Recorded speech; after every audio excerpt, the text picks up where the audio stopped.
Bonjour à tous, aujourd'hui nous allons analyser le coup le plus utilisé et populaire en tennis de table, le toe-spin.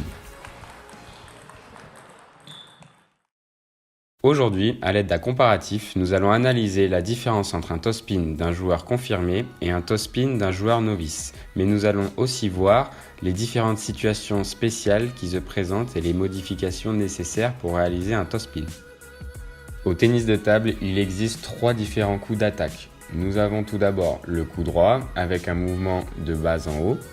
Ensuite, nous avons le smash avec une trajectoire plutôt rectiligne.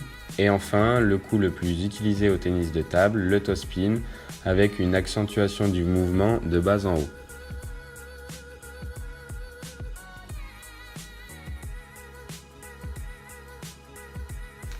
Le toe spin consiste à frotter sa balle en l'accélérant vers l'avant, ce qui va donc lui donner un effet lifté et au contact de la raquette de l'adversaire, la balle va donc monter.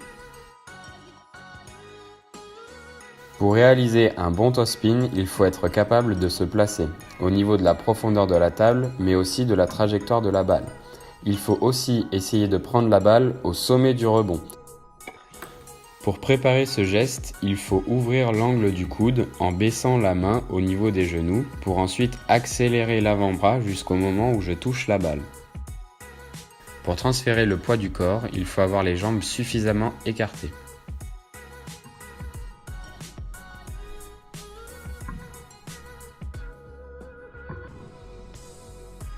En passant de la jambe droite par le centre de gravité à la jambe gauche.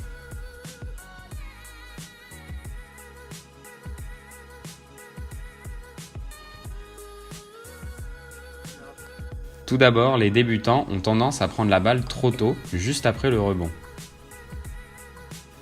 À l'aide de cette superposition, on peut voir que la trajectoire de l'avant-bras de Jules est trop rectiligne, alors qu'il devrait finir avec la raquette au niveau de la tête.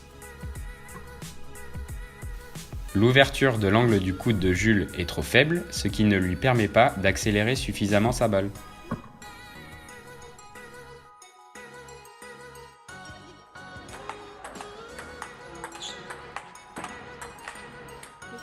Point positif chez Jules, il a un bon écartement des pieds. Malheureusement, il a le pied droit en avant du pied gauche, ce qui ne lui permet pas de transférer le poids de son corps de l'arrière vers l'avant.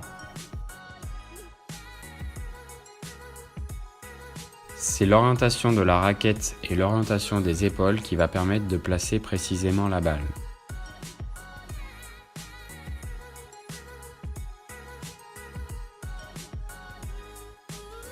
Vous avez maintenant toutes les clés pour réussir un toe spin, à vous de jouer.